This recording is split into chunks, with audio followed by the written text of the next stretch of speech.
Izuku had to keep his hands busy in captivity. Aoyama was keeping a close eye on all of his captives. Their cells were bugged, cameras, audio, everything.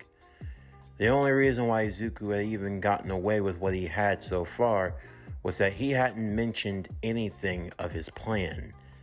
That he was keeping close to the vest. For now, the group he was with, they were smart enough to use forms of Morse code, of finding ways of communicating without revealing anything.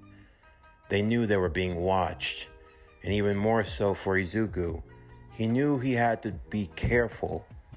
Every step he made, it could end up being their last. As they continued working on the massive super weapon, Izuku gained much intel in the most unlikeliest of sources. He took note of his surroundings.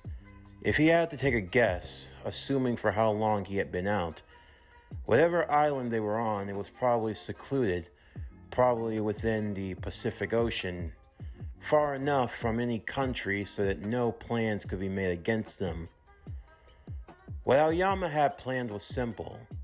Using Erie's DNA, he was going to disperse a cloud burst of sorts.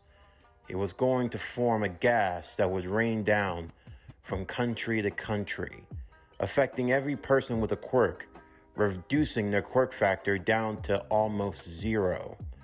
Erasing it completely, well, theoretically it was practically impossible. But when it's basically zero, it becomes absolutely useless.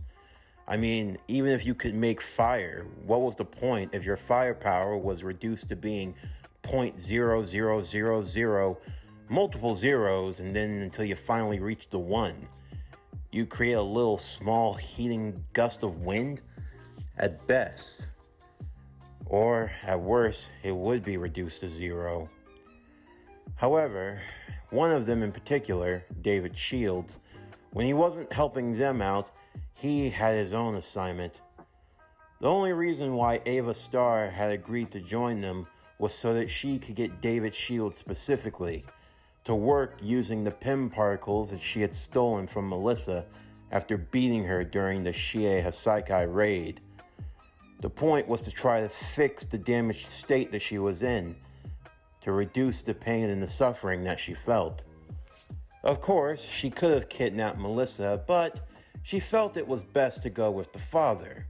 After all, it was his research that started all of this mess. It was only right that he be the one to clean it up. In the meantime, Izuku continued on, exercising whenever possible, eating as much as he could, as well as taking note of everything around him. All the same, though, Izuku wasn't the only one at work. In the meantime, Momo and Mei Hatsume were working inside of Izuku's laboratory. Thankfully, he had left behind her way of accessing his schematics, how the Iron Man suits were made in the first place. Momo had to make Mei promise that she wouldn't use anything she was seeing. She was only giving her permission to access them so that they could build a suit for Momo. It was going to be dubbed the Iron Heart, Mark I to be specific. While they were working, there were other heroes who were still searching for Izuku. Eventually, classes in UA would have to resume even under the scrutiny, and even more so, to everyone's surprise, was the fact that the school culture festival was continuing. Of course, under the most trying of times, everyone thought that it would be best just to cancel the festival at least, but it was done more so for optics than anything else. As Mr. Aizawa would explain, if they showed themselves conforming in the face of adversity, they'd only be giving the villains what they wanted. They had to show that they were strong, that they could move on even with life's anxieties, and with the trials that they faced. Everyone tried to look on the bright sides, but without Izuku, it just didn't feel the same. Bakugo had taken a leave of absence, no one knowing where he was gone. And trust me, if it wasn't for the mess he was caught up in on the other side of the world, he would have been back a long time ago. But that's a story we'll be saving for later. Melissa, who had also recovered, was only given more grief when she learned that her father had mysteriously disappeared from Island. Of course, a search had been placed out for him, and there were many other young and up-and-coming scientists as well as other world-renowned who had recently gone missing as well. This couldn't have been a coincidence, but still, Melissa was only worried for his safety. She understood why Ava hated her so much. You see, when Melissa wanted to become a hero, she looked into the various science to try to see what could work best for her. It was during that time that she came across the research material for Dr. Hank Pym and for what he called the Pym particle. When Melissa brought this to her father, he decided that he would try to test it out first. Unfortunately, Ava's parents and Ava herself were caught up in an accident. It was only years later when Melissa met Izuku and felt inspired enough that she decided to continue what her father started. And to her credit, she actually managed to work it out. But still, she can understand why Ava would hate her for it. To continue the very research that harmed her, that got her parents killed, she can understand why she felt the way that she did. It didn't take long for her to assume that whatever happened to her father, Ava had to be involved in. When Melissa got into contact with Momo, she too was brought into what was happening.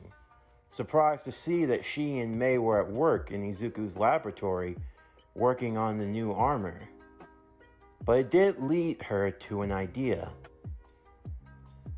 So, Momo would ask, if you think that Ava is behind your father's disappearance, what are you getting at? It's just a hypothesis, but I have to think that they're all in cahoots together. The Shie Hasaikai, Ava, my father, Izuku. You believe he's alive, don't you? Of course I do. I know he is. What if they're in the same place? If so, if I can find my father, then we might find Izuku. But how would you be able to find them? Well, whenever you're working with or using Pym particles, there's a certain discharge that goes out. It would take a while, especially if we're trying to look around the world.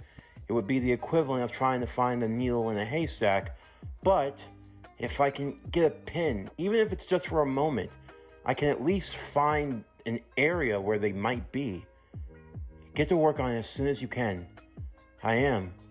I have others at Island configuring some satellites together.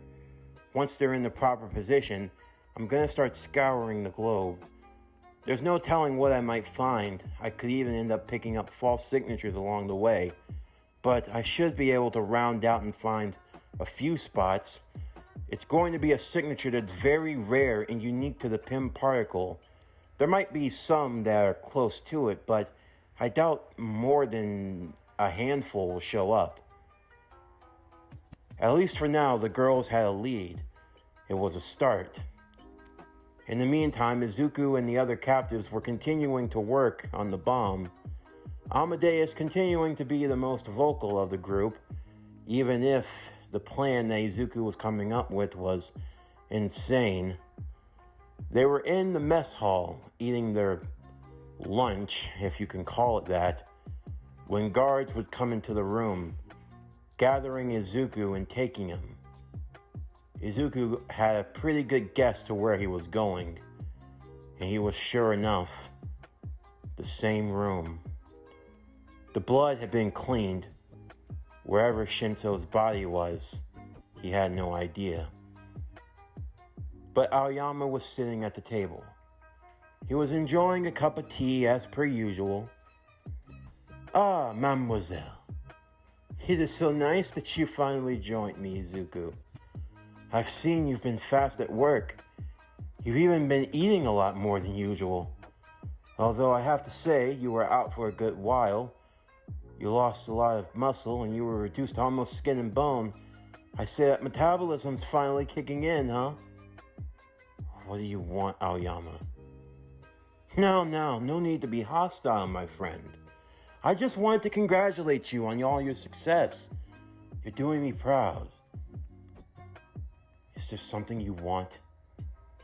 I merely want to make sure that we're all on the same page. Like, just so that nothing gets misconstrued, just to make sure that you're playing by the book, so to speak. Aoyama would hand him a photograph. There was a girl. She was dressed in a black skirt, black blazer, and shirt collars, suit and tie, so to speak. Business formal. Her hair tied in a ponytail with glasses. And who is she? Oh, she goes by many names. I like to call her insurance policy. What is... Mom. I told you. I could get to her any which way. That there is Death Dealer.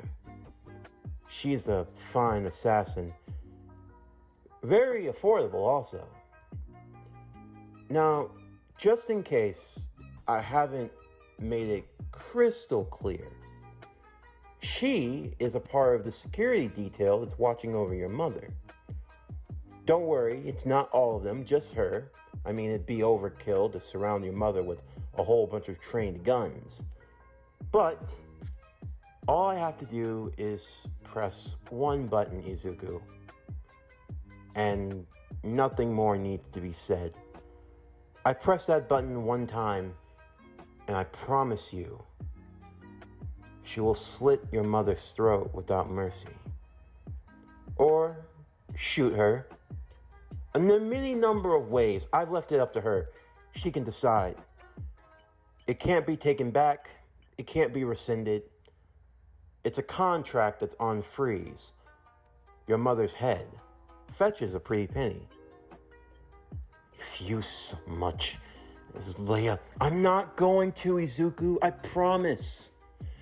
All you have to do is make sure you keep doing the good work you've always been.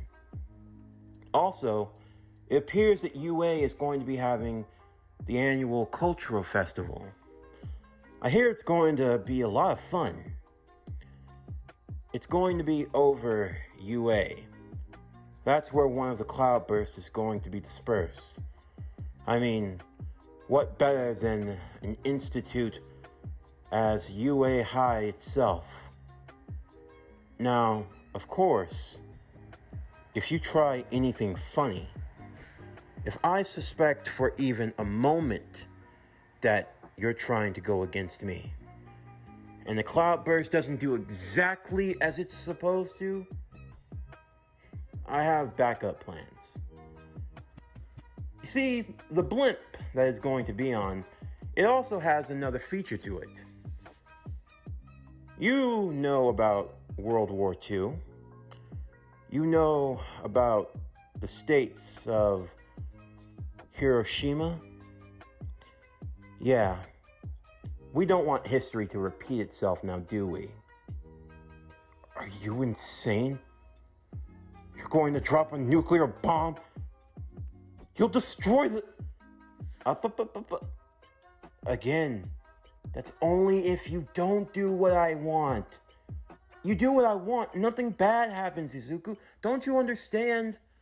All I'm doing is You're trying to destroy the world. You're a madman. What is wrong with you? I understand you hate your parents for what they did. They forced you to work for All for One. You didn't have a choice or a say in the matter. I get it. You don't get a damn thing, Izuku. Tell me, do you know what it's like to have something put inside of you by force? It's nerve-wracking. It's disgusting, Izuku. When his hand palmed my face when I felt his essence inside of me.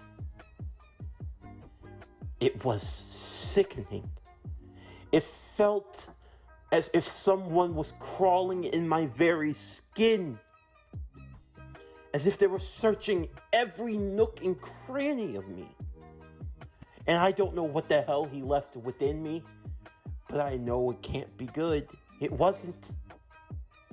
And to make matters worse, to make it worse, I had to live like that for almost 10 years, knowing that at the snap of a finger, I go pop. It felt like I was sleeping with a bomb in my chest, as if his cold hands were wrapped around my heart, squeezing it just enough to remind me, you don't know what it's like. You couldn't possibly know. That's what I want to change. No one should ever have to go through that again. You might be thinking that I killed Shinso for no reason. I freed the world. Do you know what his quirk is? It's literally mind control. He could do anything to anyone. Simply put, he was too dangerous to be left alive. And besides, he went snooping around into places that he shouldn't have been. In the end, the world I want to create is not meant for people like him. It's for people like you and me. We're the exceptional ones, Izuku. We're the future. Look at what we're able to accomplish, all without a freaking quirk. If you joined me, Izuku, you can still be a hero. The world will still need an Iron Man. But now you'll be the best. No one can challenge you. No one can stop you. No one can stop us. It's just a start. Izuku, we don't have to be enemies. We're a lot more alike than you possibly know. I will never be like you. To each their own. I just want you to know we're launching in 3 days' time. To be specific, it's going to be during the height of the Culture Festival. I have its schedule all figured out. There's going to be a music concert. Oh, look. Class 1A is going to be performing at around 7 o'clock. That's when we're going to disperse. If we're delayed by even 1 second, Izuku, your mom, your friends, they all go. One way or another. Either I get what I want, or you will have to live with the deaths of billions. Because I'm going to make sure that I drop these bombs all over the most heavily populated cities. You do as you're told, everyone lives, you go home, and you will be the hero. But if you betray me, all this death, all of this destruction, it's on your hands. Aoyama would dismiss Izuku. 3 days' time. That's all they had. Thankfully, Izuku was making some progress. He had created a tiny little nanite camera, small enough that it was undetectable. It had been searching through the compound where they were at. What Izuku was able to learn was that there was another group here. The scientists were kept in one area, along with hostages in another, probably to the other scientists on the island, people closest to them, probably to serve as a threat, just enough so that they could work. They would probably be given the Shinzo treatment. Izuku was able to communicate this to his few allies on the inside. Dr. Yinsen, Amadeus Cho, and David Shields, who had been working desperately on a cure for Ava. He was trying his best to figure out how to reverse the effects, but she was running very, very thin on patience. And, what was worse, she confirmed that Melissa was alive. He was given the same ultimatum. 3 days. Otherwise, Ava would force him to watch. They all knew that the situation was dire. When they were able to find a secluded area to talk, Izuku would explain to them what they were going to do. We don't have much time. If we try, is he really going to cause that much death? David would say. How could one kid do so much? One can never know the darkness of a man's heart, Dr. Yinsen would say. You never know what you're truly capable of until you actually do it. We're talking about genocide, Dr. Yinsen. There is no coming back from that.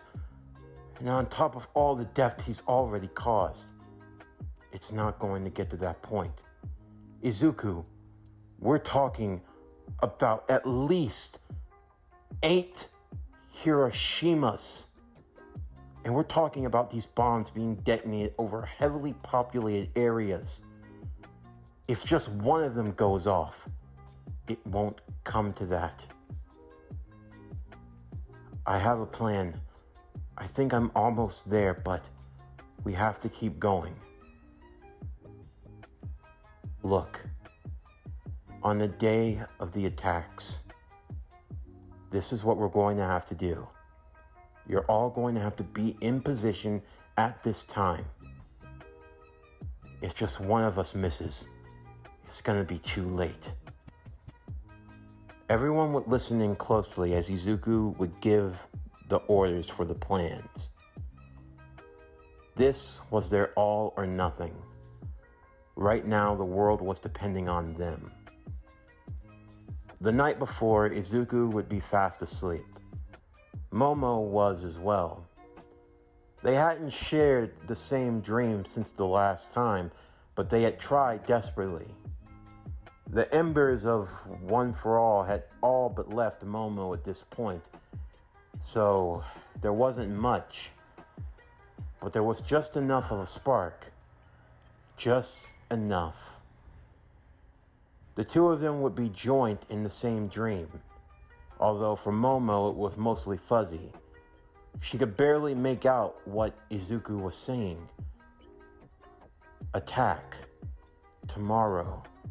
The school. Above. Attack tomorrow, school above. What was that even supposed to mean? She was trying to get more from Izuku, but just like that, the dream would fade. He hoped he conveyed to her just enough. In the meantime, Aoyama and Chisaki, they were enjoying dinner together. In just 24 hours' time, it seems as though we will both achieve what we have always wanted. You will finally be able to bring the Shie Hasaikai to prominence. Here's to a new world, a world created in our image. So, that Midoriya kid, you sure he's gonna comply? Without any fuss? He already knows what's at stake. But, just to be sure, you have moved your operations out of the city, like I told you to? Yes. I didn't think you'd go that far or do something so drastic. But, in the end, It's a small sacrifice for a larger gain. Indeed. But still, can you really live with something like that on your conscience? All those lives? What is a hero without adversity, Mr. Shiseki? Let's just say I'm doing Izuku a favor. Wiping the slate clean. No more quirks, no more heroes, villains. The institutes, they won't be required either. And he won't have any distractions. But all he'll have is hatred for you. Maybe. But hatred will only get him so far. A toast. In just a short time, we will be the ones to usher in a new age. An age for the exceptional. A world destroyed in the flames and reborn anew. They will call us many things, but in future times, they will see that we made the right decision. They just didn't realize it. We are the true visionaries, wiping out the disease that is the hero. No longer will we placate to such titles of hero and villain. In the end, we will bring a world pure of such madness. To a pure world reborn in our image.